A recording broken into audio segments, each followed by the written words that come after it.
Aaron, thank you so much for joining me today to talk about yourself. Hey, thanks for having me. Yeah, Yes, and as talking a about myself, I love that. yeah, no, absolutely.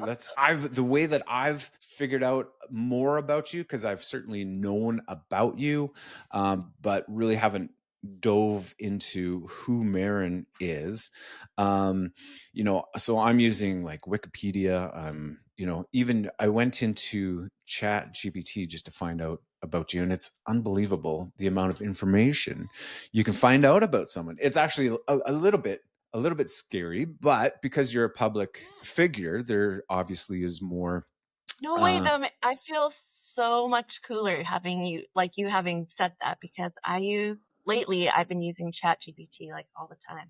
He has a name. I name him Chad. And Chad. it's literally because I thought it was Chad GTP for a long time. And I was like, I'm just gonna call him Chad, you Yeah, know? Chad. No, that's perfect. No, it's crazy that you just What? put information in there and what they kick out, and sometimes you got to be careful because sometimes your Chad may be incorrect with the information they kicks out. So I guess maybe what we could do is go through my list of stuff that I have on you to see if Okay. Is Chat Chad right? GPT is is correct. Now, you were born. We won't say dates or anything, but again, like I have all that information in front of me. Um, you were born February 28th, and you were the eighth of 10 children. Yeah.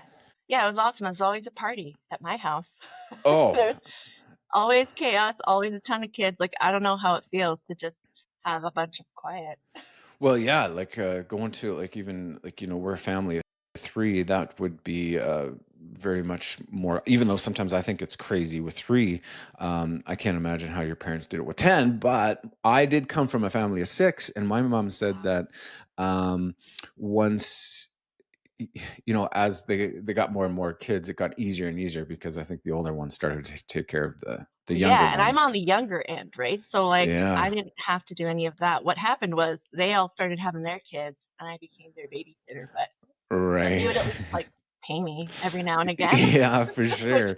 that doesn't happen if you're on the older end of the siblings, though. Yeah, and just from what I see about you, it seems like you didn't really stand a chance, but you had no choice but to be musical with your family's back.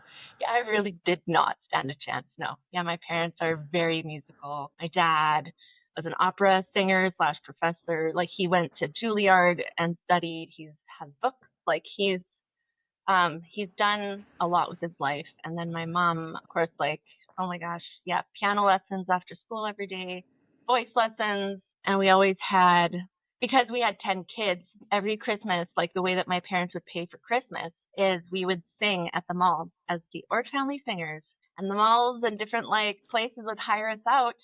And honestly, I think I became like that's how I kind of got good at being embarrassed in front of people because you Right? see people from school and you're like, oh my gosh, there's a boy, and I'm Yeah. wearing this outfit and I look hideous, and like you just care so much, but then you get over it real quick because when you do it often enough and you do it for like all these different years of Christmas, you get over it Yeah. and your voice toughens up. And those are like some of my fondest memories now. Now that I'm an Oh adult, I look yeah. back and I'm like, you know what? That was really cool that we did that. But really, it was to pay for Christmas. Like it was out of necessity that that was built, and it really became like a beautiful thing.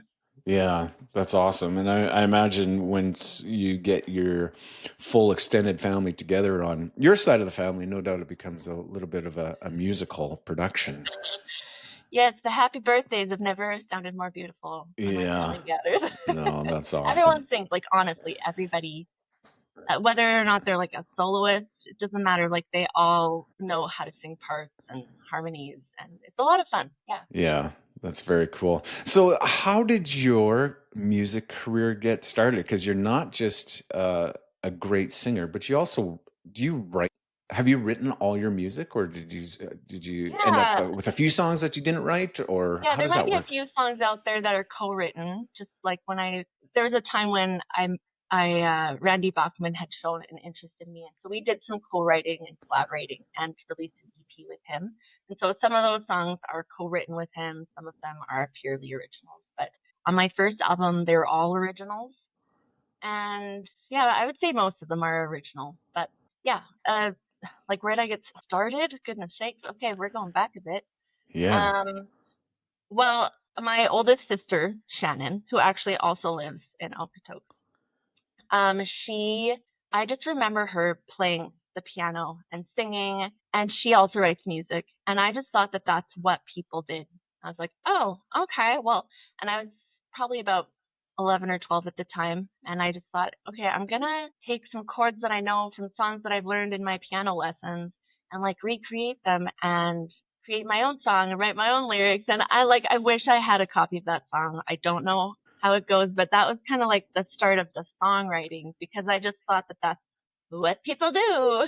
And Yes. when I was about 14, I remember seeing like a classical guitar just kind of stuffed into the music room. Yeah, we did have a music room that was like specific for like all the instruments, like the, Yeah. piano and guitar and stuff. And no one in my house uh, picked up the guitar. No one played it. It was my mom's guitar from her college days. I was like, whoa, okay. And, when you come from a family of 10, to have something that's like your own was kind of a unique thing because everyone just shared everything.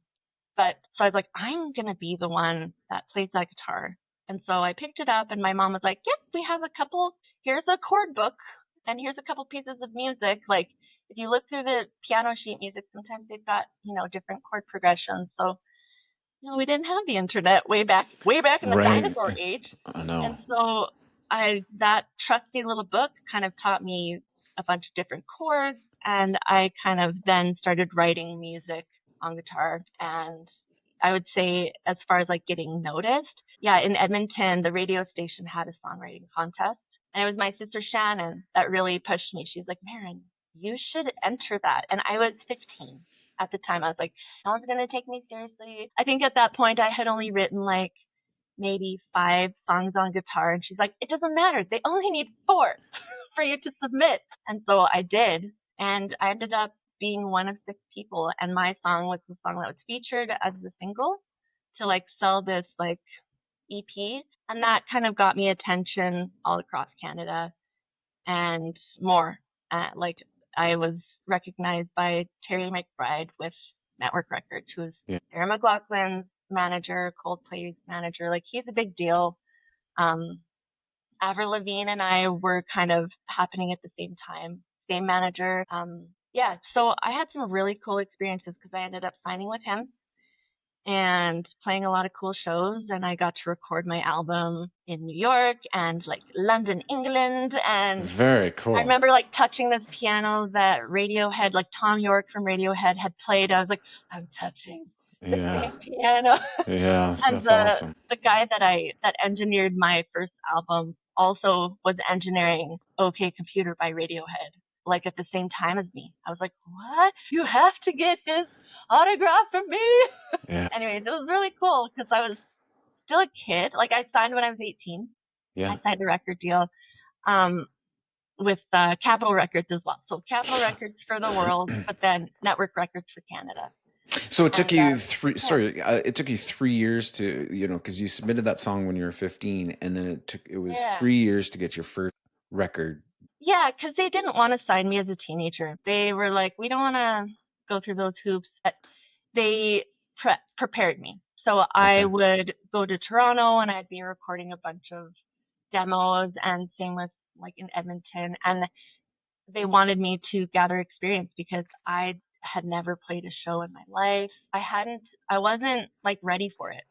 Right. And Yeah. so I, I still lived the life of the rock star life, I guess, while going to high school. But Right. in terms of like, playing shows and like learning how to be on stage, learning how to have interviews. I remember, oh, my first like round of interviews when I first, I don't know, just like was started doing shows. Hmm. And my, I can't remember who it was, but it was one of my siblings just made fun of me because they're like, you just laughed and giggled the whole time because I was so shy that I was like, oh, whoa, like Yeah. I just, Oh yeah. it's like, it's kind of nerve wracking to be thrown into that industry when you're that young. And so I did have a little growing up to do, and I mean, a lot of growing up to do. so that, yeah, by the time like on my 18th birthday, I have a picture of me signing this fat stack, a record contract. And then, yeah, then I went off to New York to record and London, England to record and started like touring. That was a weird time of my life because a lot of people think that touring is like this awesome. I mean, there's cool things about it, Sure. but legit, you like get into a city, you go to your hotel, maybe you have a little bit of time to check things out, but then you have your sound check, you have time to eat, and then you got to go back to the venue to play your show. And I honestly, I got to a point where I like preferred being the opener because I was like, I don't want to be up until like midnight or one. I'm gonna Yeah. be so tired tomorrow. So Yeah. I loved being the opener because I could be like, play my show before I get like too tired. Like I Yeah. don't know how some people do that. Even in my 20s, I felt that way. I'm Sure. a little older now, so Yeah. So you do your show, and then you just you'd be able to go back to the hotel and shut her yeah. down for the night. Yeah, honestly, because I knew I had a show like the next day or like a early morning interview or whatever. Sometimes it was TV, sometimes it was radio. There was definitely a time in my life where I was more busy than others with my music career path. So in that time in my life, I was busy and I needed to keep my health because I needed my voice to sing. Like if your voice, if you're sick, you still have to sing. You still are Yeah. expected to do the show, and so that's kind of tough as a singer, like to do that. But anyways, but that's also just like part of the gig, you know. For sure. So when you were on tour, like what kind of places did that take you to? Was it all over North America? Was it overseas? Most of my touring happened in Canada and like the Western states, so like California, Utah, Idaho, and then all over Canada. I remember taking like a singer-songwriter bus tour with oh my gosh, is his name Snow? That was a little while ago. Yeah. And Nicky Boom Boom Down, like that's him, right? Yeah. Yeah. I'm not So sure. like we just had our guitars, so it's not like he's like singing that song. Anyway, but yeah, we would just sometimes it was in theaters, sometimes it was in pubs, which is weird for me because like I don't drink and I Yeah. don't like the pub life is like not really my favorite or like bars and stuff. Um, it always felt like a little icky. I definitely preferred theater shows. And then every now and again, I had some really cool like arena opportunities. Like I did Lilith Fair several times with Sarah McLachlan and like Okay. Linka Loeb and Cheryl Crow. Like really cool opportunities there to share the Yeah. stage with them with like thousands of people. And then I think I remember like in Edmonton, the World Track Meet happened. That was like 20 years ago though, or more.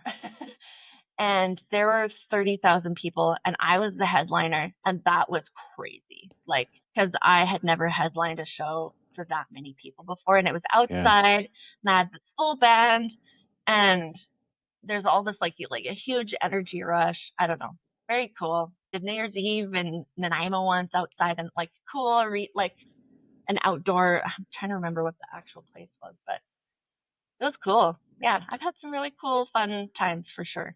Oh, absolutely. I went onto YouTube and I saw it looks like it was CBC that did it. And it was a guy, he was introducing you, he was in front of lockers and stuff. I Yeah, don't know, it was probably right at the start of your yeah, close to the start of your career, but it looked like it was a pretty cool venue, pretty cool experience to do a recording. And then was that broadcast, was that CBC or was that yeah, like yeah, it was. And that's one of those experiences too where like I remember that day being like, oh, my voice, I'm not like I was sick that day. And you like had to still pretend to be fine. And my voice, I'm like, oh man, can we throw that away? But it's there for the world to see.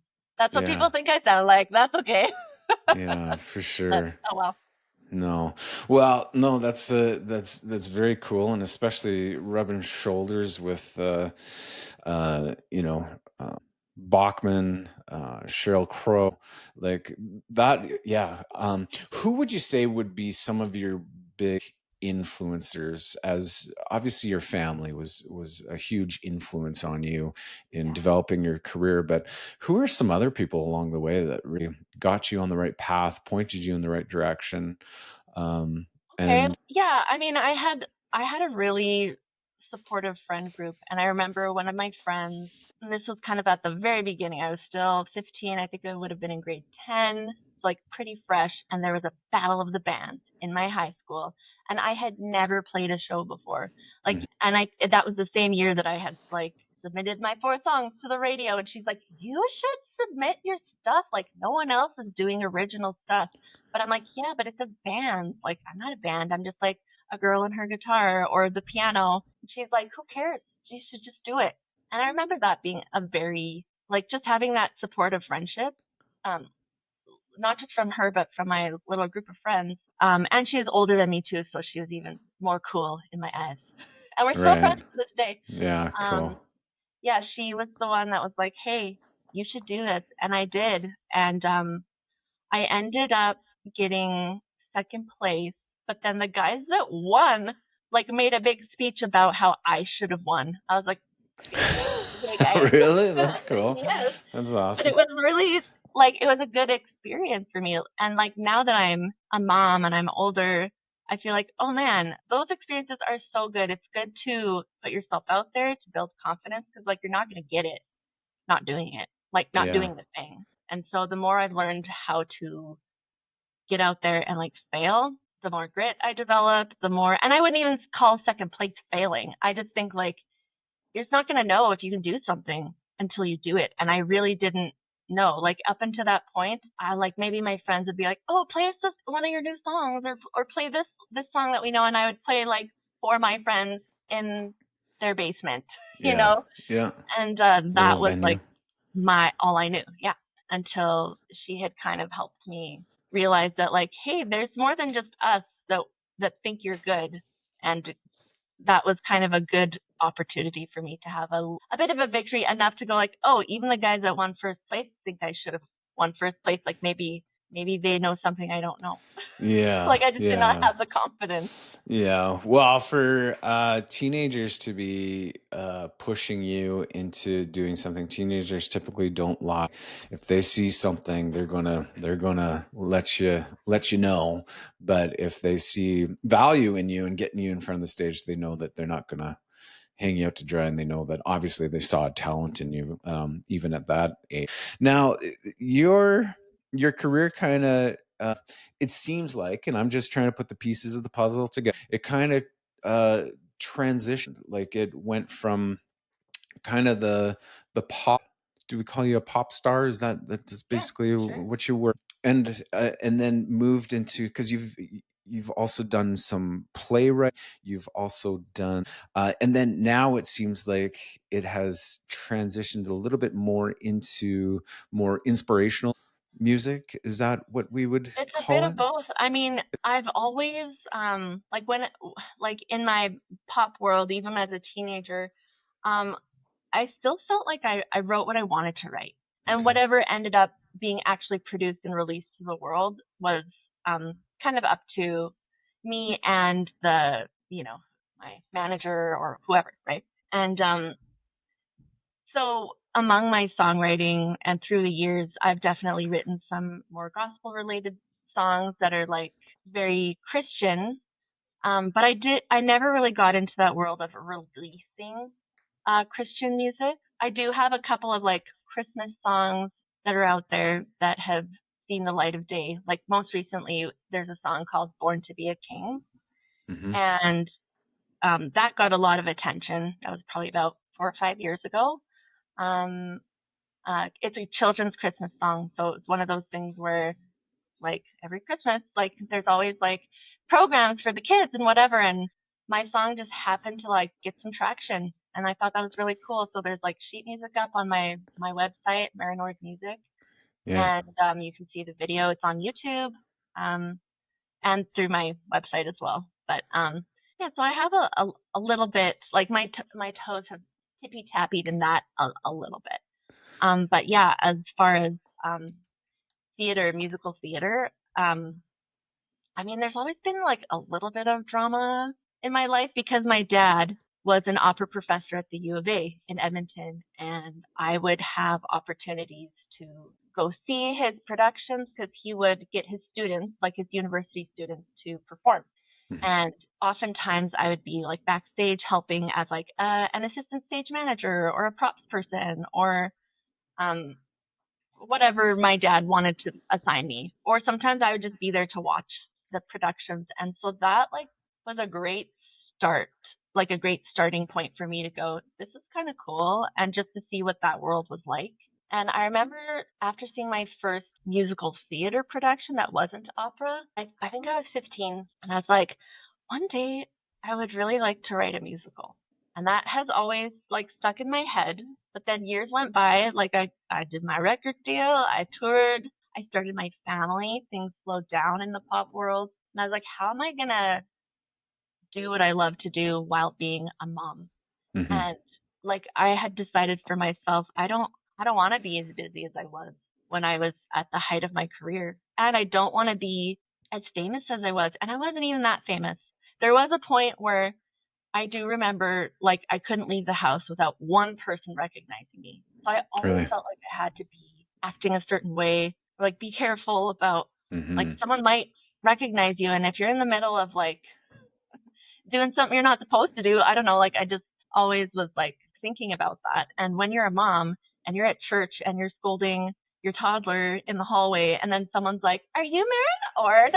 Like that's not when you want to be Yeah. recognized. Yeah. Exactly. For And sure. so when I started my family, I knew I wanted to make some kind of shift. I didn't know exactly how or what, but I did always have in the back of my mind, you know what?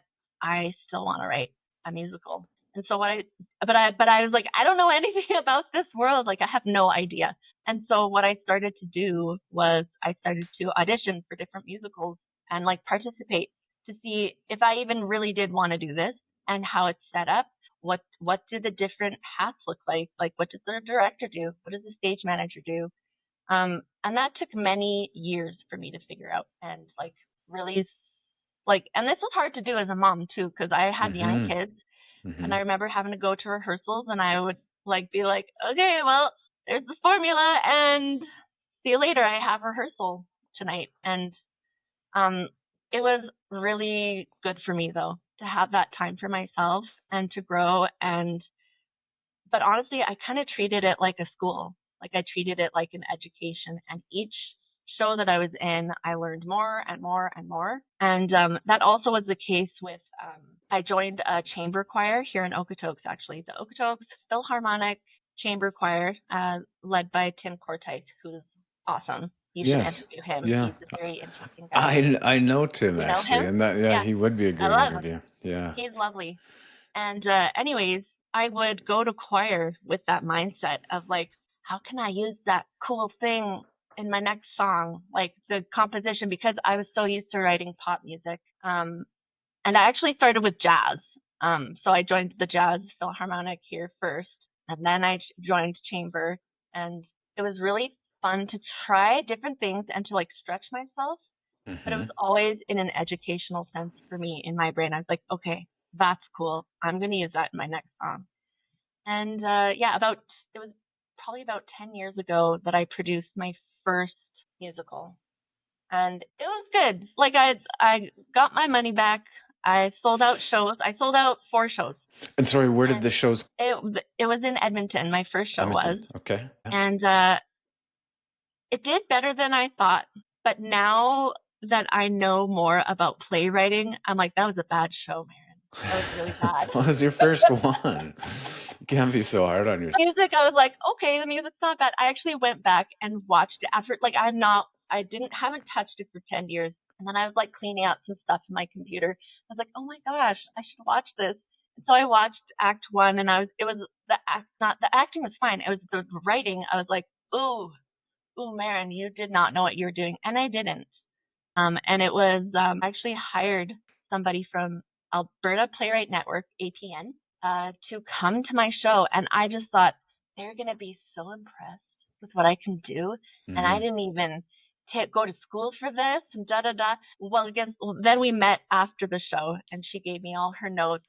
And I was like, like just gutted because it wasn't as good as I thought it was. I was like, Right. what? I thought he was just gonna be loud and tell me like, great job and I'll Yeah. take your money. Thanks for letting me come.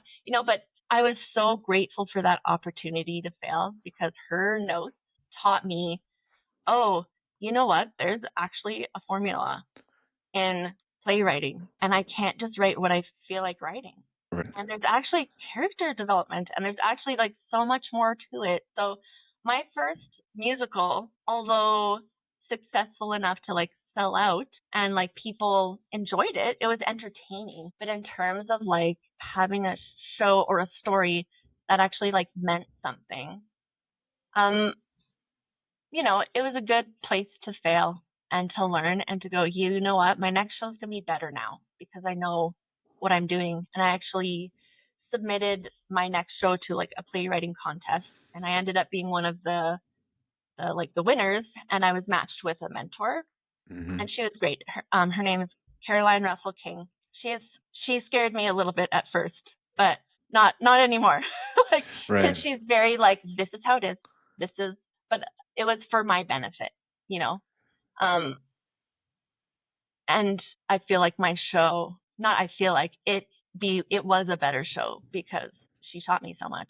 And then Right. the same goes with like there's other mentors that I've connected with. Like my most recent show was the night of the murder, and I matched with Joe Slabe, who's also in Calgary, and he was great because up to that point I had only been matched with mentors that know how to write a play and help with character development, but they Mm-hmm. did not know how to write a musical.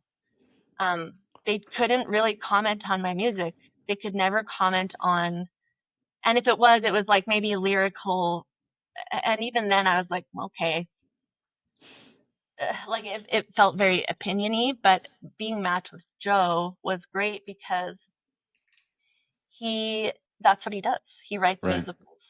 Yeah. And so it was so refreshing to be matched with somebody who actually does specific musical theater. And I learned so much, even just like the past couple of years with my latest show. So it just goes to show you can like always be learning, you can always be getting better. And it's been really a really fun process. Like every time I do a workshop for a new show or a new idea, I still am learning. And you'd think after 10 years, I'd be like, I know what I'm doing now, but I still like have things to learn and figure out. And it's exciting. It really does keep things exciting. For sure. But it's a pretty, is it not a very rare ability to not only write the music for a play, but also to do the script and everything? Like that's I'm not learning that normal. It I'm can't be. learning that it's not normal. Yeah. Yeah. Definitely. Yeah. And I actually was like, maybe composition is where I shine. And it is. I'm definitely a better composer than I am a playwright. Like I will say that out loud because I've been doing it way longer.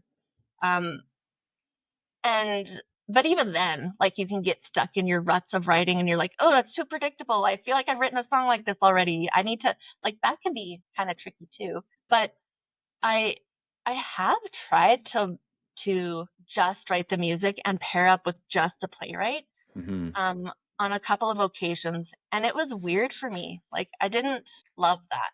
And so Yeah. there's something kind of special about being able to create what you want to create, and you don't have anyone to answer to. You don't have to please anybody.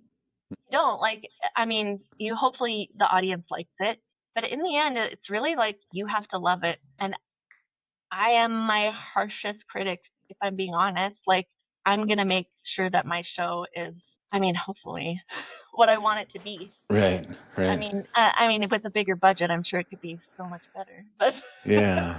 Well, what are you working on right? well, currently I am working on a musical called Christmas Tree Confessions, and it is a Christmas show about like a middle-aged woman such as myself. I can really relate to this person who gets abducted by a bunch of Christmas tree ornaments, and she learns some spirit of Christmas lessons, which sounds really kind of quirky if when I say it out loud. Like and like when are you looking at producing? Well, right now I am setting up another workshop this summer to hopefully like real because I've been writing this for about a year now, like Okay. almost a year. I don't think it's quite a year. And it's not going to be ready this Christmas. I was No. really Okay. hoping it would be. Yeah. Um, but I know how much prep work needs to happen. As soon as things are like written and done, I still need to um, get my production team in place. I need to rent a theater. We need to start the audition process. And I was like, I can't do like that needed to start happening like a couple Right. months ago if I were to do it this Christmas. Right. So it's one of those things where I am always working on something. Like even though this is at the top of my list, I still have about 5 other musicals that I'm working on and writing. So even if I do finish this, I mean, no, it's not going to be finished this summer. There's no way. Okay. Yeah. It'll be finished probably right before this Christmas. I don't Okay. anticipate it. Did you say that you're currently you're working on 5 different musicals right now? I Is that mean, what you said? yes, it's because what That's happens crazy. is I've got a superpower called ADHD that just like I have an idea and I have to flesh it out. Right. And some of these ideas, like there's at least 3 of them where I'm like, I'm onto something and I really love this. But sometimes I'll go through it and I'm like, you know what? I don't know. And so I end up working on the one that I think is most ready and the one that I'm the most excited about. And so Yeah. right now it's the Christmas Tree Confessions. I honestly thought it was going to be a small and short project because I was like, I've never written a one act musical before. I've always done these big, huge, like productions, 2-act musicals. I'm like, I'm going to challenge myself. Well, no, I can't. I could not keep it to the under 90 minutes because I was like, well, this character's really boring. It's like I want some like more conflict to happen here and blah blah blah. Like the script, like I couldn't enjoy writing a one act. So I was like, Right. well, forget it. And it slowly like became a 2-act as of like last month. I was like, okay, this is not a one act anymore. Yes. Just gonna eat it Yes. and know myself and know that no, this is a 2-act play.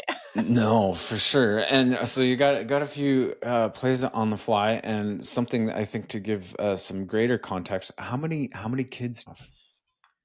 I have 5 kids 5 kids. and So 2 dogs. so and 2 dogs. So that gives you a little bit of a way out. That it's not going to be ready for Christmas because you got a lot on No, your plate. I do have to plug in and be a mom every now and again. And when it's summer right now, I'm like surprised that my kids haven't been knocking on the door like, Mom, blah blah blah. Yeah. I did warn them. I was like, hey, don't knock on my door. I'm doing an interview. You can't come in, okay?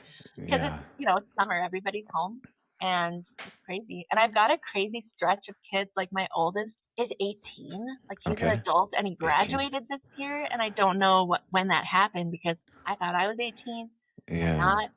Like, and then my youngest is 9, and Okay. there's just So like such a myriad of uh, what each kid is going through. yeah. And when I started having kids, I did not have the foresight to be like, Maren, there will be a time in your life where you will be drowning, and it's always Yeah. Yeah. um, No. in a great way. Like I love my kids, but it's not 10 kids. It's not 10 kids. It's not 10 kids like your I didn't parents. think that 5 kids was that much. I honestly, because I grew up in a house full of 10, I was like, I can have 5 kids. No big deal. I thought I was going to have 6. I was like, I'm going to have 6 kids and that's the perfect family. And then as you start to have kids, you're like, oh, this is a lot of work, actually. Yeah. Well, Really we're hard. we just have 3 and we feel that that's enough. So I imagine as you 3 is great. start Stop at 3. That's my advice. yeah. Yeah. Just kidding. No, No, I love my kids. They bring me a lot of joy. It is a definitely not, I don't want to say a struggle, but like I do have to prioritize my life and balance. And there are times where I am very busy. Like whenever I do a production, everyone in the family knows mom might be a little psycho. And so you just gotta give her a tiny bit of space because, it's only 3 months of her life. But then yeah. there are times where I know that I need to be more present Yeah. for them. Yeah. No, for Just sure. like with anything, right? Absolutely. And sometimes being present, I know that, well, yeah, we all get in there in life and stresses and all that stuff. And all of a sudden a few weeks have gone by and you feel that, even though you've been present, you've been you're not really present, right? You kind of check out a little bit with the Absolutely, for stresses sure. that going on for sure. Well, Maren, I feel that we have only touched the surface as to who you are, because like you have been nominated for a Juno, which is unbelievable. Yeah, that was a Did really cool experience. Yeah. And like, is it true? I'm just looking for in my notes here. That's why I've been looking down here for the last little bit, just trying to find it. But did you write some kind of music for Thomas? I sang on the Thomas the Train track, like the move for the movie, but I did not write that song.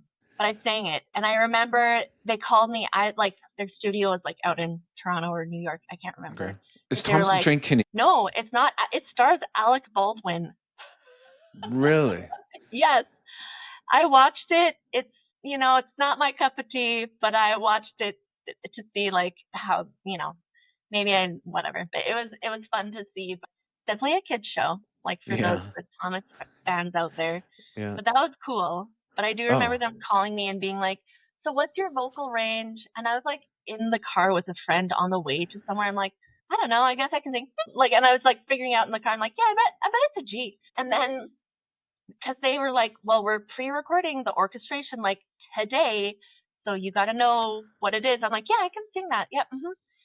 And then I get there, they fly me out, and I sing the song, and I'm the G is like in my falsetto, not my chest voice. And they're like, we really want you to sing in your chest voice up there. I was like, oh my gosh. And so I had to like really like warm it up. But that was one of those things where I was like, okay, I'm gonna challenge myself, I guess. And I belted a G, which is not that was not in my vocal range, but that day it was because it had to Yeah. be. Yeah, you made it happen. That you were just speaking a language that I just don't understand, like talking from your chest. And like I feel I can sing. So I okay, I got a really weird question for you. Not Okay, weird, but it's just a question. Okay, so sure. uh search your name on iTunes, your name comes up.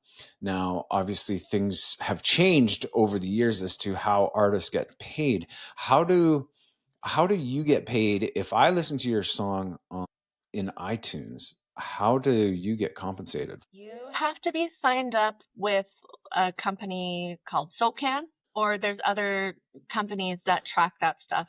And then every quarter or whatever it is, you get money in the mail. And that's So kind I of how it works. Yeah. so I can support you just by hitting shuffle and repeat on your album, and you're getting paid Yeah. per time that I listen to your. I mean, I'm no music scientist, but I think so. You I'm think pretty so? Okay. I'm pretty sure that's how it works. Yeah, every stream, every time it's played. Um, but honestly, I don't pay a lot of attention to that. I just kind of live my life, and if money comes through streams, like cool, and if it doesn't, then it doesn't. Like I don't like live to um generate what am I trying to say? I don't live to like there was a time in my life where that was what I like my focus was I need to sell, sell, sell. And right Hmm. now I'm like I did that. And now I'm a mom, and if people want to stream my stuff and listen to my stuff, that's cool. And I would love that. It would be a great way to like have that extra money coming in, but it's not a huge focus for me Okay. right now, Okay. which is kind of uh it's I don't know, gives me a sense of freedom, I It's guess, to it's not it's have to work. honorable. Well, I don't That's even know if awesome. I honorable. It's think it is. probably I think it like is. I'm lucky. I think it's probably what it is. I'm married to a guy that can support us, and I don't Yeah. have to worry about what I bring in. And You're that's blessed. I'm blessed. I'm in a situation Hmm. where that's not our problem. But it doesn't mean it might not be one day. But right now, I have a Hmm. husband he supports me in many ways. And Yeah. that's one of the things that I'm able to do because he goes to work. I'm able to spend Hmm. my time writing, which is not Hmm.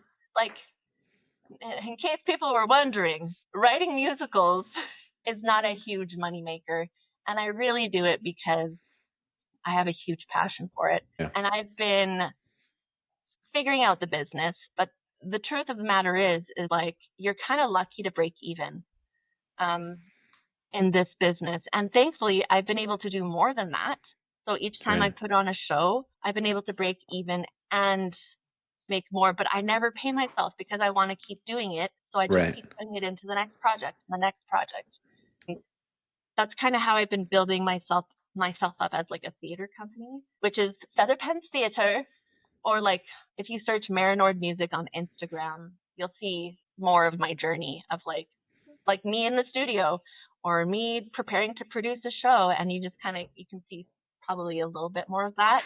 But yeah, and Facebook, there's Feather Pen Theater, which Sorry, honestly what it's is it called? Feather? called Feather Pen Theater on Yeah. Facebook, and it's just a page. And honestly, it only gets busy when I'm like ready to produce a show. And I'm like, okay, guys, here comes another show coming at ya. Sure. Now, when your shows are ready, like, and you say you look for a theater, like, is there a theater in Okotoks you can use, or do you have to typically go Oh, to Cal? I wish there was. When I first moved here, I Tim Cortice, the church that he goes to, I was doing a lot of like um, I rehearsed at his church, the Hmm. Okotoks Alliance Church, and at that time they were just building a stage. So I only had like the stage dimension in plans. I didn't know what it was going to look like, but I did know that if we wanted to build it out, we could. And so for my first experience in Okotoks, once I moved here, I was like, okay, I'm going to rent this theater because I want to keep it local. I want to keep it in Okotoks. And there's nothing else. Like the unpack is very small, or it's the Hmm. old church theater now is what it's Hmm. called, I think. And the comp doesn't, and like HTA, they don't rent to the public. And so I didn't have options in Okotoks. So I was like, well, it'd be really lovely to keep it local to Foothills. So yeah, I rented that, but I honestly for theater, I didn't feel like it was a good fit. Right. It was lovely to work in the space, but I wanted like an actual like theater. And so for my last two shows, I've gone into Calgary. I did The Gardener at the Seton YMCA, the Evan Hazel, I think that's what Hmm. it's called, theater. Hmm. And that came with a few complications, but it was a lovely theater. And Right. it's South Calgary. And then my last one was at the GCA, the Glenmore Christian Academy Theater, which is owned by Okay. a private school. So they Yeah. were able to rent it out to me. Yeah. So theater, yeah, if you have another hour, I could talk about a theater in Okotoks and how I feel about that. It's just, Yeah, I'm sure you're it's a little kind of, sad as to because they put the yeah, brakes they're on that, didn't talking they? about getting a Hmm. theater going with the new high school being built, and then decided, no, we actually don't have the money for that. And like, and I would try to get more involved because I wanted to know like what I could do, how can I support? And basically, they said like, you need to just raise money for it. And I'm like, I don't think you know how busy I am. Right. Yeah. But I think the idea that they're trying to, the message they're trying to send is if you really want this theater, you need to be more involved. And I was like, oh man, I don't know how to do that. That's not my forte, but it sounds like if we want a theater in Okotoks, it's they're kind of putting it back on the people of Okotoks and saying, you raise the money, you get the donations, you make it happen, which Right. is a little disappointing because I Yeah. really thought there was a hope for a theater in this new high school. Part of me is like, so I guess the new high school doesn't have a theater? Like, what does that mean? And why can't we put in whatever existing money they thought they might have into the theater rather than say, oh, you guys wanted a theater that's too expensive? I don't know. There's just a lot of things that kind of hit me wrong. Where I was like, okay, I know. Anyway, Yeah. we don't have No, an hour. yeah, no, it's certainly well, I guess the big part of it is everybody got their hopes up that this was gonna come into play, and then all of a Yeah, sudden and there were like it's it changed. started to feel more legitimate than it has in the past because there are actual meetings happening for it and Right. actual um like there's more attention brought to it. And Yes. so it's very disappointing to be like, actually no, we're not gonna do this. The money needs to go here. And I understand like the money needs to be allotted to things that need to take precedence.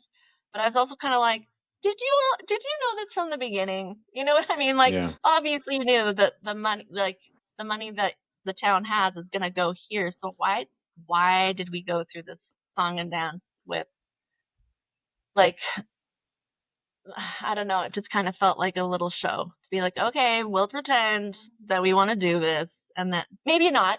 I could be very wrong. Yeah. I don't want to assume things. I don't know everybody's heart and their intentions, but it did feel really deflating. And so Yeah. I don't want to assume anything, but for me, it was really deflating because I thought, you know what, to bring businesses into Okotoks, because I know for me with my theater, and I'm not this massive theater company, but there are theater companies that can do even better than me, and I do pretty good, like with bringing people to my show. And I'm just thinking, like, people go out to eat before they go to a show, and we Hmm. would be bringing that to Okotoks and bringing like businesses would thrive because of theater. But I don't know if everyone agrees with that in the town, so that's unfortunate. Yeah, and you think of even just taking your show into Calgary and just how things get lost in the big city, right? That is true. There's so much going on, there's so much activity, but if it was local, if it was in Okotoks, you'd have a lot more attention, Yeah, and it no would feel doubt, like a bigger deal. for And sure. honestly, yeah, I tried to book at even the comp, and for a hot minute, I think like for 7 months, I was back and forth with the principal at the comp, and she was like, "Yes, yes, yes." And I even met with the drama teacher to kind of talk logistics and see if that was going to work because in the past they weren't allowing outside groups to rent, and then all of a sudden I heard that they were, so they said yes to me, and then after having a couple of conversations, they were like, actually, the board says no. I was like, the board of what? I don't get Yeah, it. And I just got shut down and ghosted. And yeah, it's really upsetting because I was like, I'm trying to, like, because half of my cast is from Okotoks in the foothills area. And right. so I'm trying to keep it local. I am. And there's just not opportunities here. And it was really upsetting to be shut down by the high school too, after being told yes and then saying, actually, I don't think we can accommodate you. They could, because I've seen their shows. It would be the same caliber. Hmm. Um, so that was a little frustrating to be like, Yeah, oh, okay. I guess I do have to go, like, take my business into Calgary, and not just my business, but like all the people that are locals here and in High River and the Foothills area, and bring it to Calgary, which kind of like you said, like it's just like a little fish in a big pond. right. And that's not even, I don't even care about that part of it. Um, but it would be nice to keep things local, wouldn't it? Oh, absolutely. And yeah, it's just the highlight. Like, you even think of your Christmas show and you piggyback along with it being close to Light Up Okotoks or whatever in Yeah. conjunction with, and it could be a Like, very I don't know how to cool make that process. happen. Yeah. I don't know how to make that happen anymore. And it's been 10 years of living here, having conversations with various people that I keep getting the word no. And I'm like, well, if I can't do it here, I'll have to do it somewhere else. So Yeah, even like rehearsal spaces, I was like, there's nowhere to rehearse here. I have to take it into Calgary. And it's just not what I wanted to build, I guess. right. But I also am not like, being in the arts, it's not like I have a ton of money to be like, oh, and getting grants. Like I know people are like, you can get a grant. No, you can't. Yeah, It's not that easy. It's not right, that easy. It's a lot of work. And it doesn't come when you need it. And so it's not financially feasible to rehearse in Okotoks, and it's not because there's not a lot of places to go.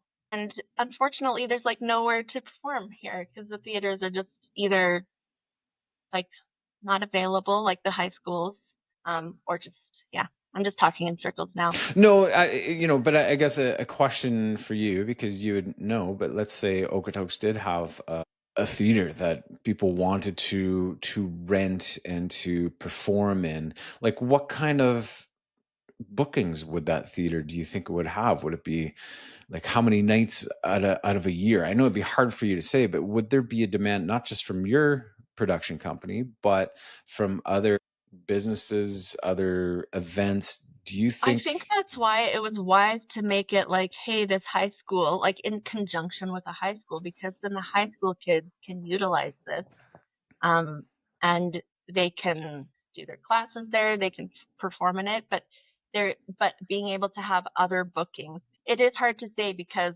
it seems like there's enough interest within the town. Um, I'm in a world of musical theater and theater in general, and everyone that I know that's in theater wants this, but Mhm. I can't say, oh, me alone, like me alone, I couldn't keep that theater running. Like, I wouldn't be able to book enough shows there to keep it running. But boy, would it be nice to have that available here in Okotoks. I don't know. Yeah. Yeah. It also No, sounds like it's probably like a first world problem well, yeah, it that is, I'm getting really whiny about. but someone with your experience and your desires and passions for theater and the arts, I certainly am sympathetic towards a group that all they need is a facility to do this. It would be nice if they could combine it with a church, where a church is built, potentially being built, but they had in mind that, yes, we're going to open up our auditorium and build it so that it, maybe the church is a church is a way to go, versus Yeah, a I have no public, idea. because I imagine the costs would be astronomical, but if you can piggyback with someone else, whether it be in a church or a Yeah. school, would be Honestly, very I feel beneficial. like the high school is honestly the best way to go. I know the HTA has a great theater, and I'm like, man, if they could even just build that for this new high school and just give, like, allow it to be open, and so that I don't have to talk to back and forth to the principal and they say, no, we can't accommodate you, Right, like right. when I thought that they could, and the town was like, oh, yeah, sure. And it just didn't work out that way. And I'm not sure why. And Yeah, now they're like, no, never mind. We're actually not going to build a theater. I'm like, well, then what options do I have here? I don't yeah, have any. And yeah. so it is a little frustrating. It has felt like a bit of a fight. Um, and I don't really love controversy, if I'm being honest. Like, I don't even like talking about this on your podcast. I'm like, well, I don't want to, I don't know. I guess the real thing is, like, I don't want to sound like this whiny little stuck up whatever that I just want my theater, like Mm-hmm. that's not really what it is. It's not, and it's not just my voice that feels that way. There's a lot of people in theater and in music too, because like a theater isn't just for plays and musicals. It's also for bands and like performances. Like the amount of times I've played a theater across Canada, those are my favorite kinds of shows because of the venue. I've Mm-hmm. definitely preferred a theater over a bar, but there aren't that many theaters sometimes. And so it's, yeah, it's, it would serve more purposes than just theater, I guess. And if, especially if it's in a high school, Yeah. they get to utilize it too. If you were to, if in a perfect world, and you had the ability to build a theater in Okotoks, what would the seating capacity of that theater? I think honestly, like something like 300 is perfect because I've done a show where it's just shy of 200 and it feels small.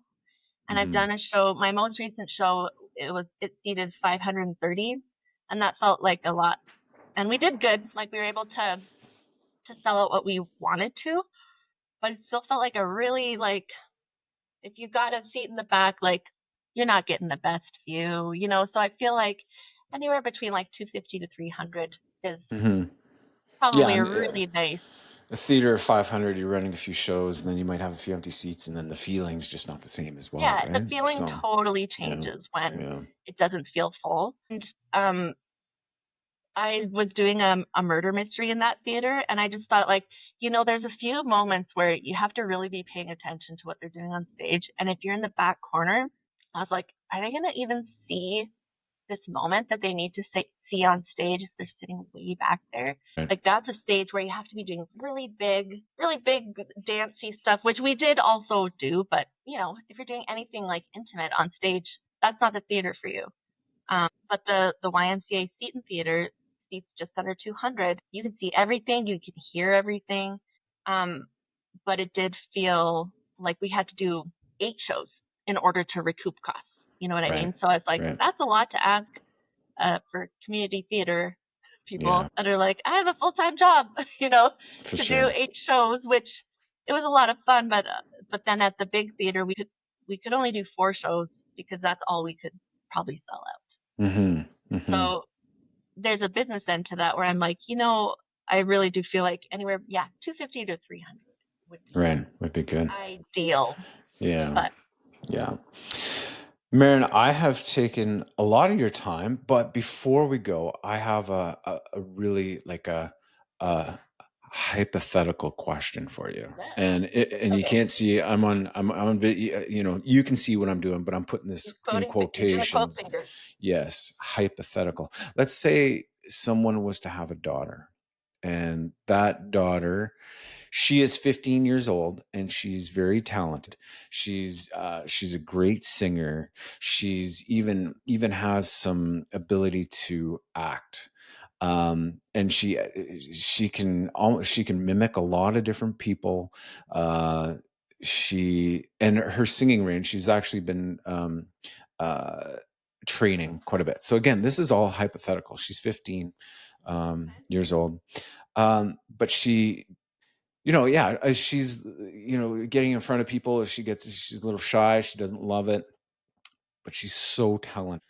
But there's this hurdle that she needs to get over as to just being in front of people and showing and using her talents Don't be in front afraid of to people. fail.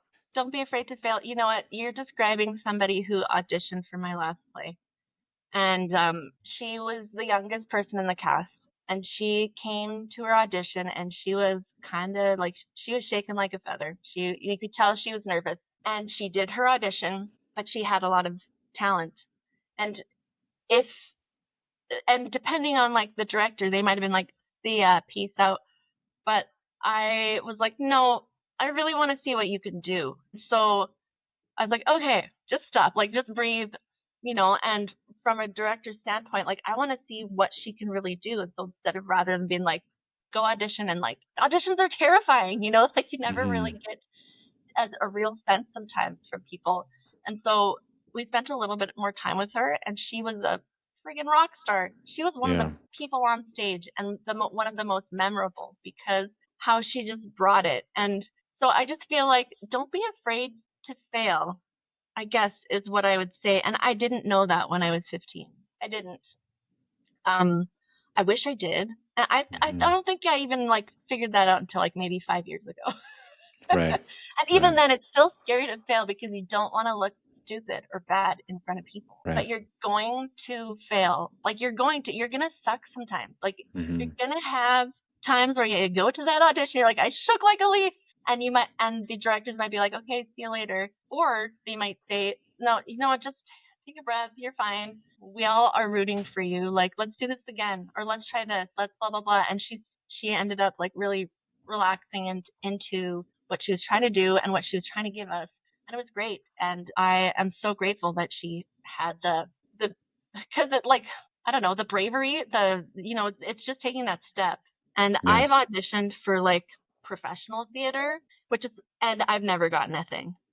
But Right. mostly because I was like, I want to see how it feels to like step up from community theater and see what that feels like and see what that room feels like. And I am pretty good. Like I'm pretty good at what I do. I'm not like the best, but I feel like I it's worth me trying to audition and fail so that I can be like, okay, what do I need to work on for my next audition? And to be honest, I don't really want to do professional theater because I can't memorize lines worth beans. Like so, like my my worth really is like composing and writing, not necessarily being on stage, even though it is Right. fun. But yeah, I would just say don't be afraid to fail because it's inevitable and it'll strengthen you. And even if you don't get that thing, it will build you up to do the next thing. Right, for sure. Yeah. Yeah, no, that's great. Well, Maren, thank you so much for your time. Please keep in touch when you do have the next big Yeah. theater presentation. Absolutely. And yeah, because I look forward to seeing it and supporting you in any way. And yeah, I do hope that talks, no doubt, have just been tabled temporarily in regards to some kind of theater for Okotoks, because Yeah. I Fingers do crossed. think that there would be it'd be booked a lot and used quite a bit if there was some kind of game plan Yeah. moving I think forward. so. And honestly, I don't want to shoot anyone down that's on the town council. I don't want to um make things sound like I don't appreciate all the work that's gone into them trying and Yes. looking for opportunities. I think that's admirable and great. And I hope that we can just keep trying. Yeah, Really. absolutely. Perfect. Well, thank you, Maren. Look forward to crossing paths with you one day soon. Thanks for your time on the podcast, and please keep in touch. Thanks for having me.